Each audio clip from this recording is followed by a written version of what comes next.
के बारे में बात करेंगे, ठीक है। हाँ सर। सबसे पहले हम लोग सिलेबस के बारे में बात कर लेते हैं। 12वीं का आप लोगों का सिलेबस जो है चेंज हो रहा है, तो उसके बारे में पहले पढ़ लेते हैं, है ना। अगर है ना, किसके बारे में पढ़ते थे? मोबाइल से रिलेटेड, कौन कौन सा मोबाइल यूज़ करते हैं, किस तरह से मोबाइल ऑपरेटिंग सिस्टम होता है, मोबाइल का फंक्शन कैसे काम करता है, एप्लीकेशन क्या क्या होते हैं, मोबाइल्स के रिलेटेड सारा चीज़, कस्टमर केयर से रिलेटेड सारा चीज़, सिम का सारा चीज़ जानकारी, है ना। नेटवर्किंग से रिलेटेड यानी इंटरनेट से जुड़ा हुआ जानकारी, इस तरह की सभी चीज़ें हम लोग field sales executive job role में पढ़ चुके हैं। हमारा सिलेबस जो है चेंज हो रहा है थोड़ा सा 12वीं में, नया कोर्स को एड ऑन कर रही है भारत सरकार, इसको जोड़ा गया है, ठीक है। अपने विचारों या फीलिंग्स का, अनुभवों का, है ना, सूचनाओं का आदान प्रदान करते हैं, एक दूसरे के साथ साझा करते हैं, उस प्रक्रिया को हम क्या कहते हैं? संचार कहते हैं, है ना। चाहे वो मोबाइल के माध्यम से हो, चाहे प्रत्यक्ष रूप से हम मौखिक रूप से एक दूसरे से बातचीत करके एक दूसरे तक अनुभवों को, विचारों को और सूचनाओं को एक दूसरे के साथ साझा कर, संचार, अच्छा। है ना। तो वो होता है संचार।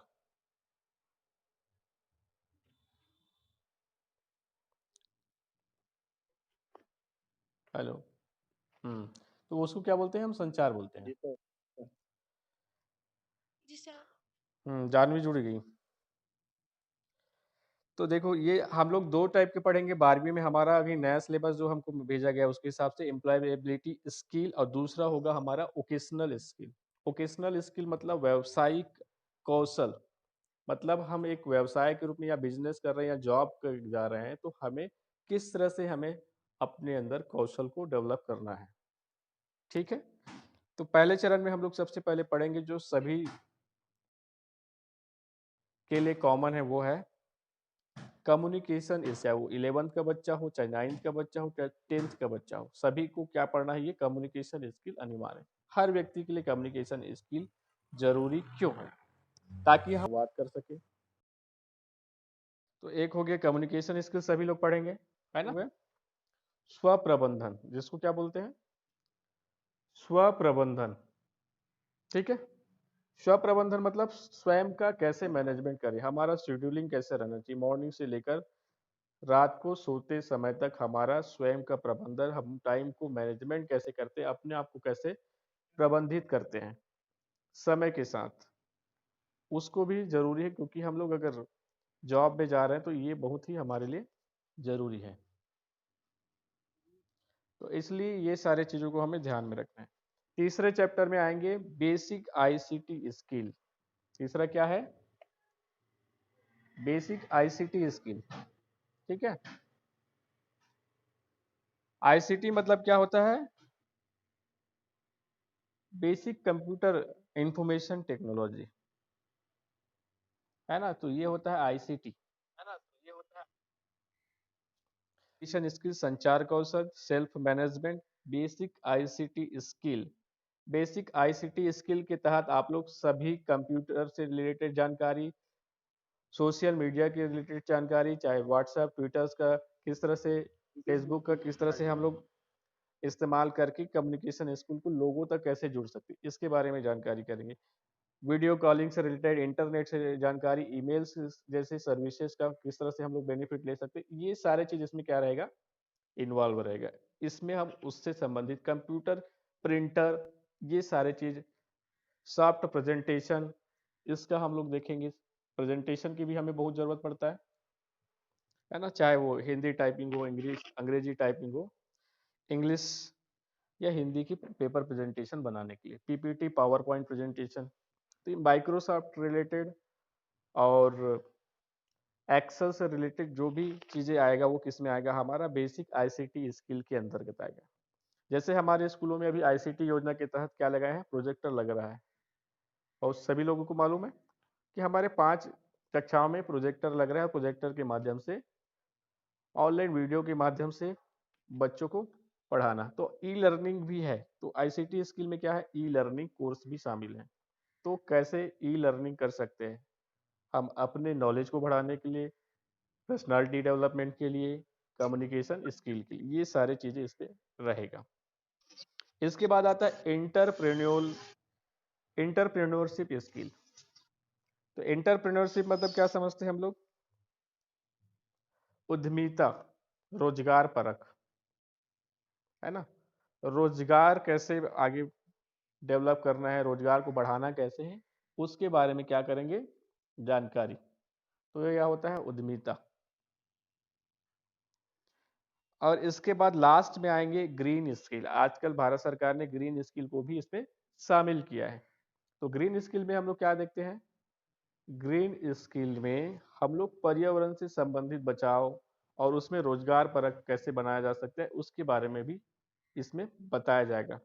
तो कुल मिलाकर आपके पहले चैप्टर में आपको पूरी तरीके से डेवलप करने का और पूरी तरीके से हथियार आपके हाथ में हो, सारी स्किल आपके हाथ में हो, चाहे कंप्यूटर से रिलेटेड हो, चाहे कम्युनिकेशन हो, बातचीत करने का तरीका किस तरह से करना है आपको, ये सारी चीज की जानकारी इन सभी कोर्सेज के माध्यम से आपको पता चलेगी। बहुत ही इंपॉर्टेंट ये चैप्टर है 12वीं का आप लोग का, ठीक है। क्योंकि ये सारे चीजें बेसिक आम आदमी की जरूरत है, जो आगे ग्रोथ करना चाहता है, लाइफ में सक्सेस पाना चाहता है, उसके लिए ये सारे स्किल बहुत ही इंपॉर्टेंट है, ठीक है।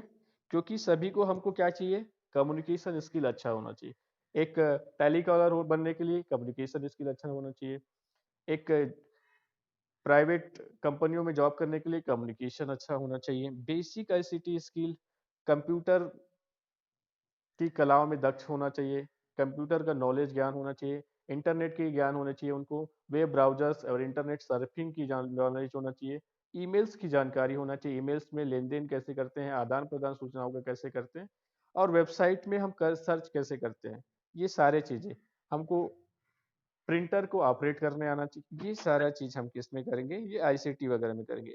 फिर इंटरप्रेन्योरशिप स्किल, हमारे बिजनेस को कैसे बढ़ाएं और किस तरह से हम स्किल डेवलप करें जिससे हम कोई भी बिजनेस कर रहे हैं या जॉब कर रहे हैं उसको कैसे बढ़ा सके, या खुद का व्यापार कैसे डेवलप कर सके।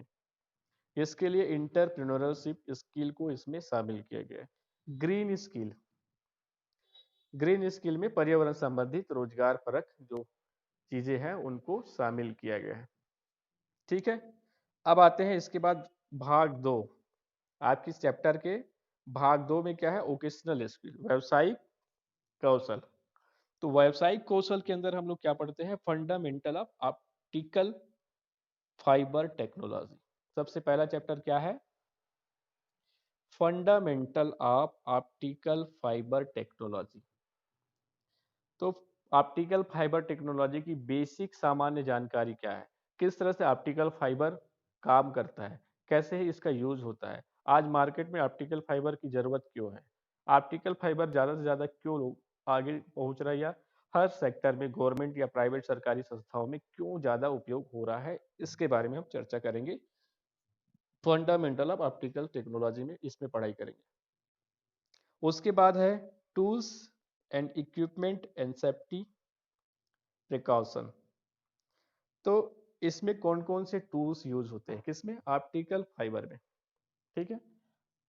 ऑप्टिकल फाइबर में कौन कौन से टूल्स यूज होते हैं, इसके बारे में करेंगे हम। तो उसके लिए सेफ्टी क्या रखना चाहिए, सेफ्टी प्रिकॉशन क्या होना चाहिए, इन सारी चीज़ों को हम वो कर सकते हैं। तो सेफ्टी प्रिकॉशन क्या क्या होने चाहिए, सावधानियां क्या क्या बरतनी चाहिए। अब इसके बाद तीसरा यूनिट में पढ़ेंगे installation of optical fibre cable, OFC, optical fibre cable, इसको पढ़ेंगे। और चौथे यूनिट में पढ़ेंगे optical fibre health and safety, optical fibre में काम करते हुए अपने स्वास्थ्य का कैसे ख्याल रख सकते हैं, कैसे ध्यान रखकर सुरक्षित रह सकते हैं, इसके बारे में हम चौथे यूनिट में पढ़ेंगे। इस तरह से लगभग हमारे 9 यूनिट में यह जो सिलेबस है 12वीं का वो कवर है। तो एक पहला एम्प्लॉयबिलिटी स्किल वाला चैप्टर हो गया और दूसरा हो गया वोकेशनल स्किल। तो दो भागों में हमारा जो 12वीं का सिलेबस है बटा हुआ है। ओके, समझ में आ गया यहाँ तक, समझ में आ गया बच्चों, आगे बढ़े। सर आ रहा है सर। हाँ, यहाँ पर समझ में आया कि नहीं आया, मैं बताओ। अगर आपका पुराने सिलेबस से पढ़ाया जाएगा तो आपको मोबाइल ऑपरेटिंग सिस्टम एप्लीकेशन के बारे में बताया जाएगा, और अगर नए सिलेबस के आधार पर हम पढ़ाई होता है ना, तो उसके आधार पर जो मैंने सिलेबस अभी बताया आपको, उसके आधार पर हम लोग पढ़ाई करते जाएंगे धीरे, केवल बता रहा हूँ कि कहाँ पर कैसे जाना, ठीक है। क्या होता है संचार कौशल, ठीक है। तो संचार कौशल क्या है, इसके बारे में हम लोग, ठीक। अब इसमें पर जूम करूँ क्या, ठीक। अभी समझ में आ रहा है क्या? थोड़ा दिख नहीं रहा है सर। लाइट बढ़ाना पड़ेगा।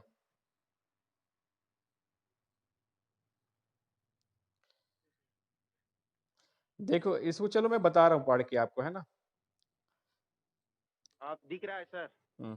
संचार का मतलब क्या होता है? संचार दो या दो से अधिक लोगों के बीच होने वाली बातचीत को कम्युनिकेशन कहते हैं। क्या कहते हैं?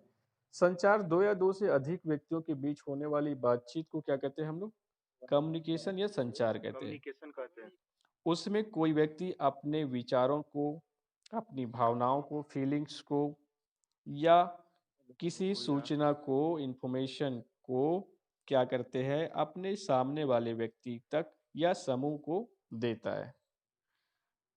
और वह लिखकर या बोलकर और संकेतों के माध्यम से भी हो सकता है, ठीक है। तो क्या हो रहा है, जब दो या दो से अधिक व्यक्ति आपस में बात करते हैं तो उस प्रक्रिया को हम कहते हैं संचार, कम्युनिकेशन हो रहा है। और इसमें कोई व्यक्ति अपने विचारों को या भावनाओं को, फीलिंग्स को या सूचना को जब सामने वाले व्यक्ति तक प्रेजेंट करता है या समूह को प्रदर्शित करता है, या लिखकर, बोलकर या संकेत के माध्यम से भी प्रदर्शित कर सकता है, ये क्या होता है? संचार। अब परिभाषा के हिसाब से अपन आएंगे, ठीक है। तो क्या होगा? जब दो या दो से अधिक व्यक्ति अपने विचारों को, अपनी अनुभवों को या किसी सूचना को आपस में शेयर या साझा, आदान प्रदान, है ना। शेयर या साझा का मतलब होता है आदान प्रदान करते हैं, तो इसे ही क्या कहते हैं? संचार कहते हैं। जब दो या दो से अधिक व्यक्ति अपने विचारों को, अपनी भावनाओं को या किसी सूचना को आपस में शेयर या साझा करते हैं, तो उसे संचार कहते हैं। इसमें दो व्यक्तियों की जरूरत होगा, ए और बी, है ना। तो ए और बी के बीच में जो संवाद है, बातचीत है, विचारों का आदान प्रदान है, सूचनाओं का आदान प्रदान है, इसी प्रक्रिया को क्या कहते हैं? हम संचार कहते हैं। अब आते हैं संचार कौशल। हमारा टॉपिक क्या है? संचार कौशल। तो संचार तो हमने समझ लिया, सभी को समझ में आ गया संचार? हेलो,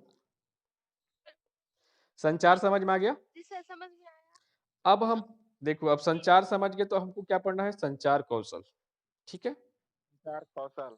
कौशल, जी कौशल सर। का मतलब होता है हुनर। अब हमने संचार करना सीख गया, बातचीत करना सीख गया। बच्चा जब छोटा होता है तो थोड़ा धीरे धीरे बातचीत करता है, बोलना सीखता है ना। उसको सिखाते हैं कि पापा मम्मा सब चीज को सिखाते हैं ना, बातचीत करना सिखाते हैं। तो वैसे ही जब हम बातचीत करना सीख गए, ठीक है, तो क्या होगा? अब कौशल क्या है ना, कौशल उसमें बढ़ाएंगे, है ना। तो कम्युनिकेशन कौशल, तो कौशल क्या होगा? जब आपस में बात करने वाले दो या दो से अधिक व्यक्ति अपने विचारों, अनुभवों को या सूचना को प्रभाव प्रभावशाली या और इम्प्रेसिव तरीके से प्रभावित करने के उद्देश्य से, तरीके से लोगों को क्या करते हैं? शेयर करते हैं। सामने वाले को शेयर करता है, साझा करता है, तो उसकी इसी जो योग्यता को क्या कहते हैं? संचार कौशल कहते हैं। मतलब क्या है कि जब हम किसी से बात करते हैं, या जब कोई व्यक्ति, दो या दो से अधिक व्यक्ति आपस में अपने विचारों को, अनुभवों को, सूचनाओं को इफेक्टिव, प्रभावशाली ढंग से और इम्प्रेसिव तरीके से, है ना, आकर्षित तरीके से उसको क्या करता है? साझा करता है, शेयर करता है, प्रस्तुत करता है, तो उसकी इस योग्यता को क्या कहते हैं? संचार कौशल कहते हैं। जैसे कोई मोटिवेशनल स्पीकर होता है, वो बड़े ही शानदार और सहज तरीके से बहुत ही अच्छे शब्दों में उसको क्या करता है आप लोगों के बीच प्रस्तुत करता है, जो हमारे दिलों पे घिर जाता है, वो हमें प्रभावित करता है। तो उसे क्या कहते हैं? कम्युनिकेशन, संचार कौशल। तो आप बोलते हैं ना कि इनको बोलने का तरीका देखिए कैसे बात बात कर रहे हैं। तो ये होता है कम्युनिकेशन स्किल, ठीक है। अब कम्युनिकेशन कौशल जो हो गया, कम्युनिकेशन कौशल में मतलब हम इफेक्टिव तरीके से, इम्प्रेसिव तरीके से जब बातचीत करते हैं तो उसको बोलते हैं ये चीजें, ठीक। तो ये हो गया कम्युनिकेशन स्किल, ठीक है। अब आते हैं कम्युनिकेशन कितने प्रकार के होते हैं, ठीक है। आवाज आ रहा है? हेलो। जी सर। हाँ, कम्युनिकेशन कितने प्रकार के होते हैं? तो कम्युनिकेशन मुख्यतः दो प्रकार के होते हैं, ठीक है। कम्युनिकेशन मुख्यतः दो प्रकार के होते हैं। पहला होता है वर्बल और दूसरा होता है नॉन वर्बल। वर्बल का मतलब होता है मौखिक, जो संप्रेषण, जो जो हम बातचीत, जो कम्युनिकेशन हम मुख के माध्यम से करते हैं, मौखिक रूप से करते हैं, उसको बोला जाता है वर्बल कम्युनिकेशन या वर्बल संचार, मौखिक संचार। दूसरा होता है नॉन वर्बल संचार, जो कि हम लिखित रूप में अपीयरेंस के माध्यम से, बॉडी लैंग्वेज, अपने शारीरिक हाव भाव के माध्यम से, साइन लैंग्वेज के माध्यम से करते हैं, उसे क्या कहते हैं? अमौखिक संचार, ठीक है। तो वो होता है अमौखिक संचार। अब मौखिक संचार के अंतर्गत क्या क्या चीजें आता है, इसको देख लेते हैं। मौखिक संचार में क्या क्या आता है? एक आता है ओरल। ओरल मतलब मौख, मुख के माध्यम से जब हम संचार करते हैं उसे बोलता जा, उससे क्या कहते हैं हम? ओरल बोलते हैं।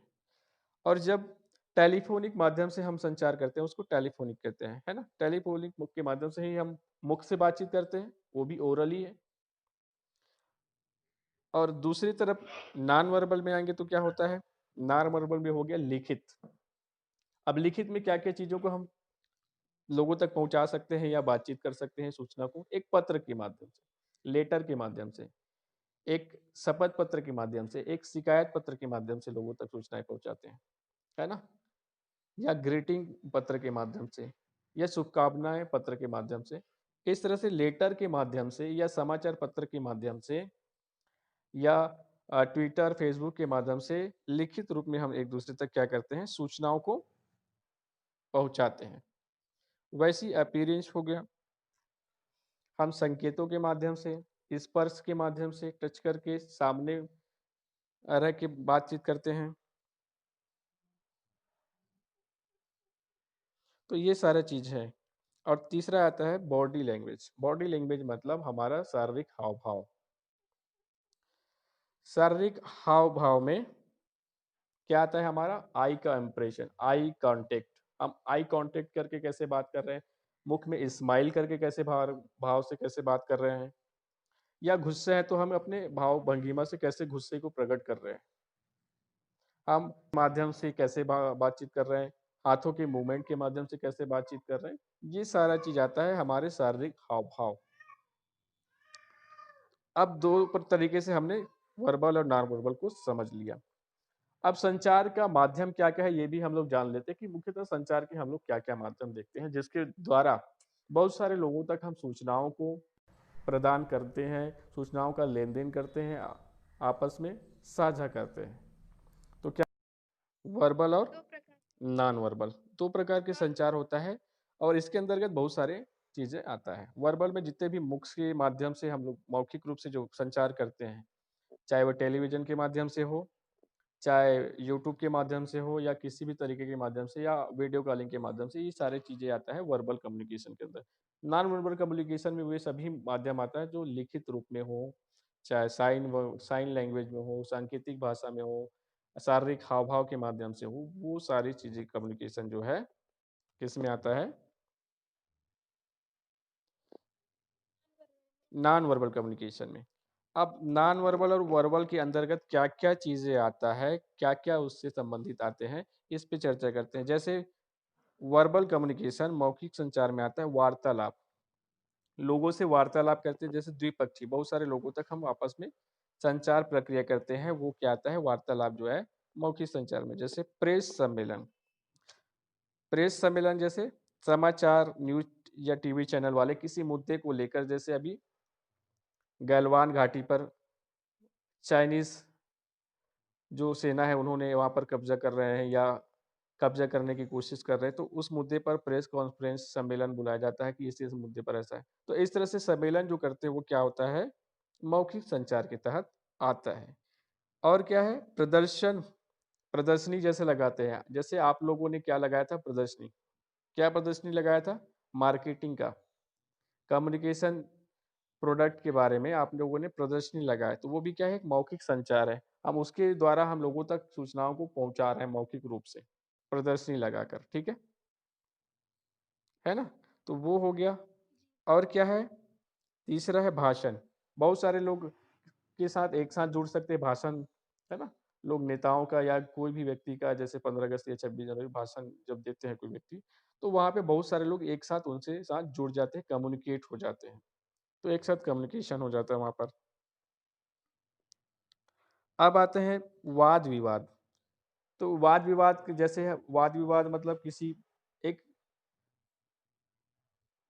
तात्कालिक घटना पर कोई वाद विवाद किया जाता है कि ये सही है कि ये गलत है, कि ये सही है, कौन सा परिचय पे गलत है। वो आधुनिक में डिजिटल शिक्षा की आवश्यकता क्यों, वर्तमान समय में डिजिटल शिक्षा की उपयोगिता के संदर्भ में वाद विवाद, फायदे है कि नुकसान है, कि ऑनलाइन पढ़ाई से नुकसान है कि फायदा है, क्या चीज हो रहा है, ये सारा चीज वाद विवाद के माध्यम से भी जो हम करते हैं संचार, वो क्या होता है, मौखिक संचार होता है। अब आता है विचार संगोष्ठी, है ना? विचार संगोष्ठी मतलब जैसे किसी टॉपिक पर एक चर्चा के लिए बहुत सारे विशेषज्ञों को बुलाया जाता है, जैसे एग्रीकल्चर संगोष्ठी। तो फसल के उत्पादन को किस तरह से बढ़ाया जा सके, क्या क्या चीजें उसमें शामिल किया जाएगा, क्या कौन सी उर्वरकों का उपयोग किया जाए, रकबा को कैसे बढ़ाया जा सके, जमीन को उपजाऊ कैसे बनाना, इसके बारे में जो चर्चा करते हैं वो क्या हो जाता है, विचार संगोष्ठी कहलाता है। और वैसे ही पैनल वार्ता में क्या होता है कि बहुत सारे लोगों का एक विशेष विशेषज्ञ है, जैसे कोई हड़ताल कर रहा है, धरना प्रदर्शन कर रहा है, तो उसमें से 4-5 लोग जो विशेषज्ञ होते हैं वो जो है बड़े समूह से चर्चा करता है, बात करने के लिए जाता है, तो उसको बोलते हैं पैनल वार्ता। तो उस मुद्दे पर बात करने के लिए आमंत्रित करते हैं।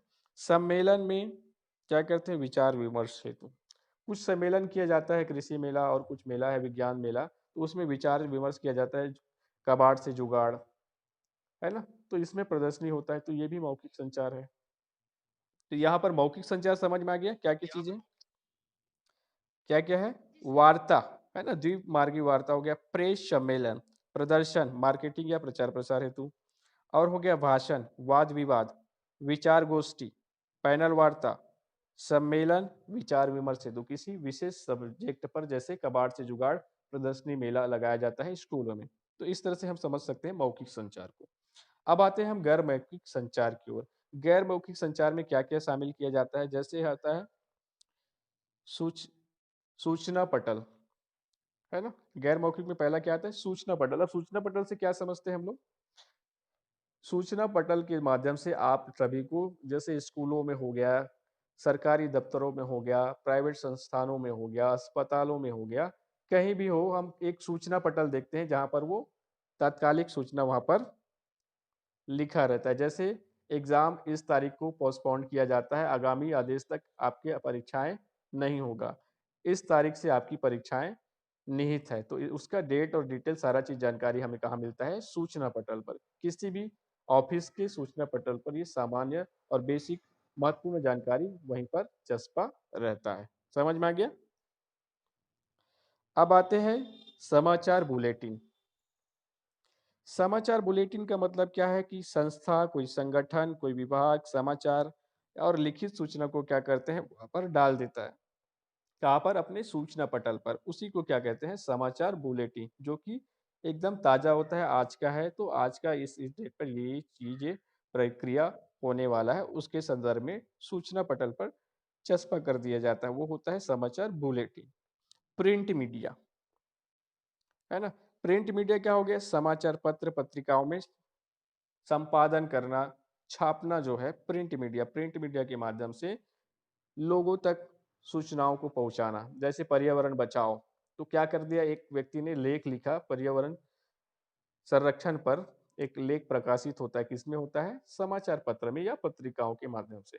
तो इस तरह से लेख मौखिक संचार। नियम पुस्तिका, सभी सरकारी दफ्तरों की बात करें, सरकारी योजनाओं की बात करें, स्कूलों की बात करें, कैसे अनुशासन में रहना है, किस तरह से होना चाहिए, क्या क्या उस योजनाओं में शामिल है, क्या चीज़ें नहीं शामिल है, सारा चीज़ विवरण, किस तरह से उसका उपयोग करना है, ये सारा चीज़ क्या होता है, नियम पुस्तिका के अंतर्गत आता है। तो ये भी क्या हो गया, गैर मौखिक संचार या फिर नॉन वर्बल कम्युनिकेशन। इसके बाद आता है कार्यालय आदेश। कार्यालय आदेश का मतलब है कि जैसे आपको सेवा में कोई नौकरी मिला है तो उस नौकरी को ज्वाइन करने का आदेश, सेवा से निरस्त किया गया तो सेवा निरस्त करने का आदेश, आपका कोई प्रशिक्षण होना तो प्रशिक्षण के लिए आदेश जारी करना, कोई आपका एग्जाम होने वाला है तो एग्जाम के लिए एडमिट कार्ड का आदेश, ये सारे पत्र आदेश, ये गवर्नमेंट सरकारी और प्राइवेट संस्थानों में लागू होता है।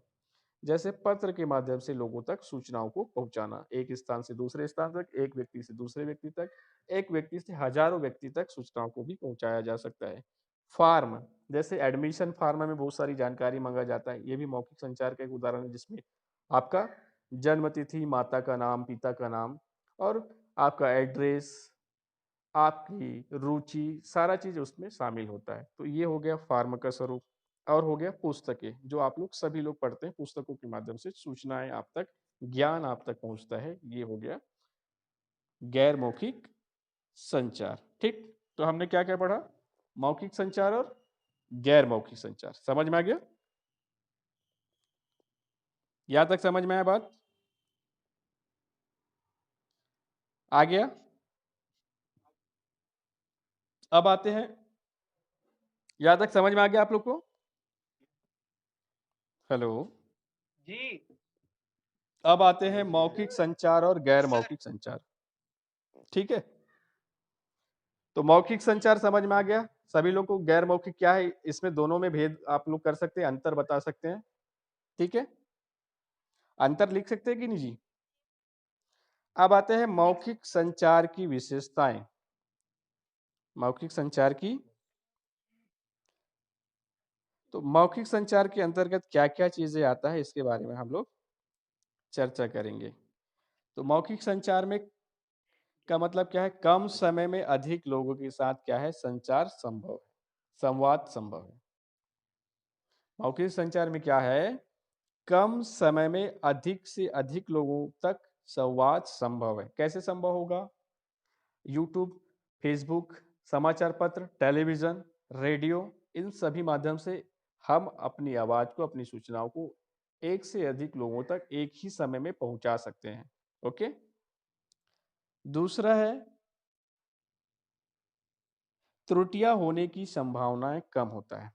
क्या होता है, त्रुटियां होने की संभावनाएं बहुत ही कम होता है, किसमें, मौखिक समाचार में, क्योंकि हम लोग प्रत्यक्ष रूप से बात करते हैं, चर्चा करते हैं और देखकर भी कर सकते हैं, तो उसमें त्रुटियां होने की संभावना जो है बहुत ही कम होता है।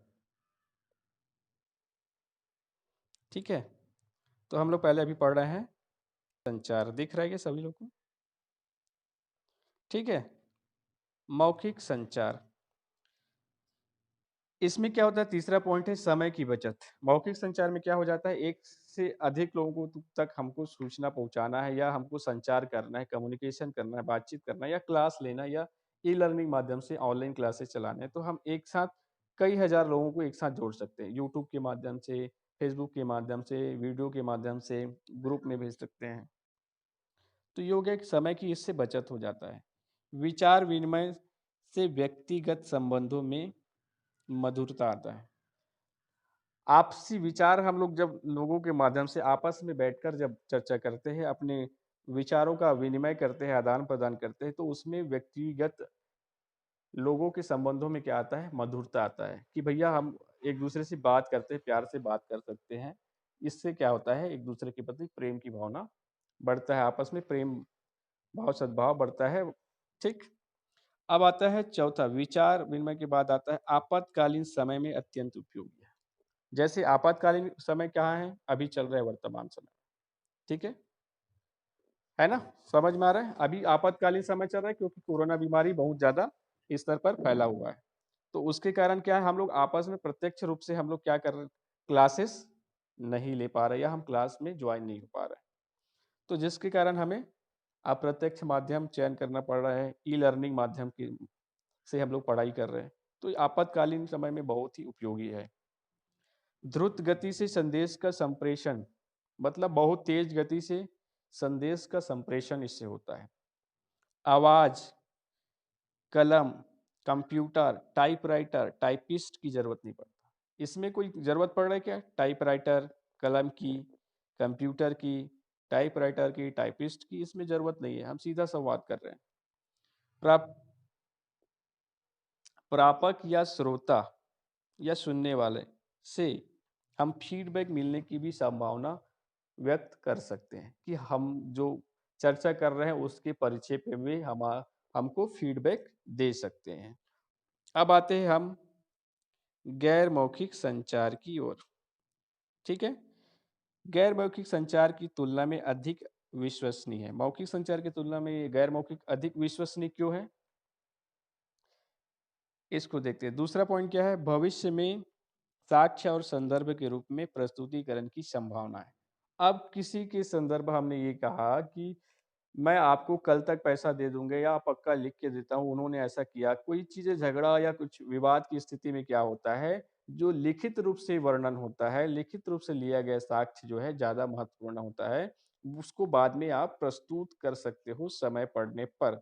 इसलिए लिखित रूप से कोई सौदाबाजी है, जैसे हमने किसी जमीन को बेचा है और किसी ने लिया है और वो चार लोगों के बीच में मौखिक रूप में ही हुआ, ठीक है, और उसका कोई लिखित रूप से प्रमाण नहीं है, तो बाद में जब व्यक्ति बोलता है कि मैंने इसको जमीन बेचा ही नहीं तो इसका कैसे हो गया, तो उस समय क्या है, हुए इस टाइप की प्रमाण पत्र की आवश्यकता पड़ता है जिसका साक्ष्य के रूप में प्रस्तुत कर सके। इसलिए गैर मौखिक संचार में भी बहुत ज्यादा महत्वपूर्ण है। इसके बाद है भविष्य में साक्ष्य और संदर्भ के रूप में इसको प्रस्तुत कर सकते हैं। संचारक और प्रापक की एक साथ मौजूदगी जरूरी नहीं है। यहाँ पर जो संचार कर रहा है और जो श्रोता है या पाठक है उसकी एक साथ मौजूदगी जरूरी नहीं है। जैसे समाचार पत्र वहां से प्रकाशित होता है और आप तक पहुंचाता है, तो समाचार बोलने वाला या समाचार लिखने वाला वहां पर आपके साथ नहीं रहता है ना? समाचार बोलने वाला लिखने वाला क्या है, आपके साथ एक साथ नहीं रहता है। ठीक है, और क्या होता है, कम लागत में स्पष्ट और विस्तृत जानकारी। कम लागत में स्पष्ट और विस्तृत जानकारी। संदेश की 100% गोपनीयता। संदेश की 100% गोपनीयता होता है। ज्ञान को पीढ़ी दर पीढ़ी स्थानांतरण कर सकते हैं, क्योंकि लिखित पुस्तक के माध्यम से हम ज्ञान दे रहे हैं तो लिखित पीढ़ी दर पीढ़ी ज्ञान को बांटा जा सकता है लिखित रूप में रहेगा तो। कमजोर स्मृति के लोगों के लिए भी लाभकारी होता है। जो लोग भूल जाते हैं उसको फिर से पढ़कर क्या कर सकते हैं, वापस याद कर सकते हैं, चीजों को आकलन कर सकते हैं, सही चीजों को। हमारा हाव भाव कैसा है, ये आता है शारीरिक मुद्रा के अंदर। और आता है वेशभूषा, हमारा वेशभूषा कैसा है, ये भी हमें डिपेंड करता है। इससे हम प्रदर्शित करते हैं, वेशभूषा से भी हमें बहुत सारी चीजें समझ में आ जाता है। अगर कोई व्यक्ति टाई बेल्ट सूट पहना तो हम समझ जाते हैं कि ये बिजनेसमैन है या कोई ऑफिसर है ना? कोई लुंगी में है और कुछ है गमछा लगाए हुए बैठते हैं तो हम समझ जाते हैं कि वो किसान व्यक्ति है शायद। और कोई ब्लैक कलर का पहना हुआ है, व्हाइट शर्ट पहना हुआ है तो हम जानते हैं कि ये वकील है, छोटा सा ऊपर टाई पे लगाया हुआ है तो वकील को। डॉक्टर व्हाइट अगर जैकेट पहना बाहर में तो हम समझ जाते हैं कि ये डॉक्टर है। तो वेशभूषा से भी लोगों को पहचान कर सकते हैं हम लोग। स्पर्श से किसी चीज को छूकर हम पता कर सकते हैं कि ये कौन सी वस्तु है। निकटता से मजदूर आती है, निकटता में रहेंगे आपस में बातचीत करेंगे तो वो निकटता है लोगों के बीच में आपसी निकट संबंध। संपर्क, एक दूसरे से संपर्क से बातचीत करना या देखकर संपर्क करके मुस्कुरा देना और कुछ करना। ये व्यक्तित्व, हमारा व्यक्तित्व कैसा हो, आंखों की बता देती है कि किस तरह से हम संचार करना चाहते हैं। तो ये आज के इस ये बच्चों आज की क्लास में इतना ही। संचार कौशल की अगले पार्ट में हम लोग और भी संचार कौशल के बारे में पढ़ेंगे। आज के लिए यह मेरा वीडियो आज का कैसे लगा आप सभी को ज़रूर कमेंट करके बताइए। और अगर मेरा वीडियो अच्छा लगे तो लाइक, शेयर और मेरे चैनल को सब्सक्राइब करना ना भूलें। साथ ही साथ बेल आइकन की घंटी को दबाना ना भूलें। जय हिंद, जय भारत, जय छत्तीसगढ़। मिलते हैं अगले एपिसोड।